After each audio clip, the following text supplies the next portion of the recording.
Iyo tuvuze ukubura icepfo n'icaruguru mbega umuntu yarakwiye gutahura iki ni rimwe mu majambo akoreshwa n'abarundi batari bake uyu munsi nanifuje kuturabira hamwe rero insiguro yacu y'iryo jambo ni ubwa mbere ukubura ngo icepfo n'icaruguru ni jambo ririmwo ibishobisho vyinshi n'akabonge rikoreshwa cyane ku muntu yagize ivyago ku cepfo n'uruguru rero ngo iryo jambo ryazananye ku marushwa umukenyezi w'umupfukazi ngo aho hambere rero hubatse gwiwe iyo bishitse rero agapfakara babona ko ijuru wamengarira muguyeko ivyo vyaboneka rero mu kibano aho atafatwa nk'abandi bana rugo baramwikekana cyane iyo abagendeye mu ngo zabo babona ko hagiye kubasahura abanega babo no kuvuga abagabo babo yarengana rero bajyana inzara nuko rero wasanga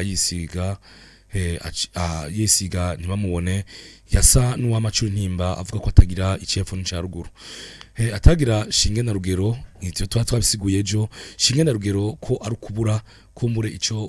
waruharanira kuronka nico warusanganywe ariko rero ngo kubura icepfo n'icaruguru no gutakaza ibintu vyose warufise iryo rero ryazananye n'uyo mupfakazi kuko bavuga ko yabuze hirya nino nkuko twavyiganiwe n'abakurambere umutama w'umukurambere w'itoro uri hose twayaze hafise hafi imyaka 45 aho yararagiye ubusho bwiwe mu mataba ya mukike nibaza ko abatari hato bahaza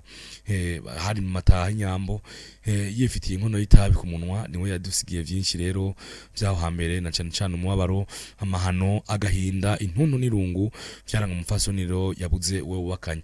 mama rero yicunda yisuka rero ku mubarazi kwiswa muri uvyo ranzo umukenyezi yapfakaye yarata amaboko hirya no hino ngo akikubita yiyambambura ngo avuga ati ngo ntaco nambariye ngiye kubura wande ngiye kubura icepfo n'icaruguru ndapfakaye ndabaye nkuko abandi batabaye abatabitahura rero ngo bamuhaje ati none gamutama iyo umupfakazi ravuze ngo yabuze icepfo n'icaruguru yabashatse kuvuga iki wewe yavuze ati neza na neza rero icaruguru nuto twose rero umuntu acisha ku munwa nk'imfungurwa vyaba ibinyobwa amata ubuki n'ibindi ngo ko umugabo rero ari we yazana ubusumano ari we yaja guhiga umuryango ukaronka inyama ushobora gufungura ari we yashobora gukora ibikorwa bitandukanye ngo umuryango ushobore kubaho umupfakazi we ngo yemera ko abuze icaruguru kuko abuze umugabo azomusumira abuze umugabo azomurondera vyose maze akabona ko ataco abaye nayo icepfo wewe avuga ngo hajya twita ku bibero ngo yabasezeye kuzoharerera ngo yaba abuze rero ikindi kintu gikomeye cyane kuko ngo ibibondo ntiyaba yongeye kuzoronka icepfo murabona ko ku bibero naha ku maguru avuga ko avuze ico azoha umunwa n'abana azorera adasubire rero kuzobaronka kuko ngo yabapfakaye kandi apfakaye rero ngo umugabo ari we yomuhaye ibibondo bitashobora gukunda ko yoshobora kwibaruka rero icepfo rero ngo ni igihimba cyo bahora bubakanye yaba azerutse atazosubira kuronka kandi kubijanye nyene n'umucano w'itabi canke bakahugama imvura ihise gutyo bakayicisha inzu y'umupfakazi rero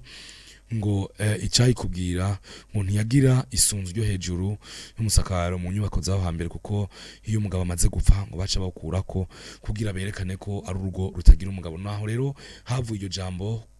kubura icepfo n'icaruguru uyu munsi rishobora gukoresha mu kwerekana ko umuntu adafise umwicaja adafise umuhoza adafise aharara ataco nafise na kimwe kuri no sino havuga ko atagira icepfo caruguru bigakoreshwa cyane iyo bariko baragerageza kwereka umuntu rero ko ari ngogwa yarakeneye abo mugarukirako ego Kazoza FM, be your own boss.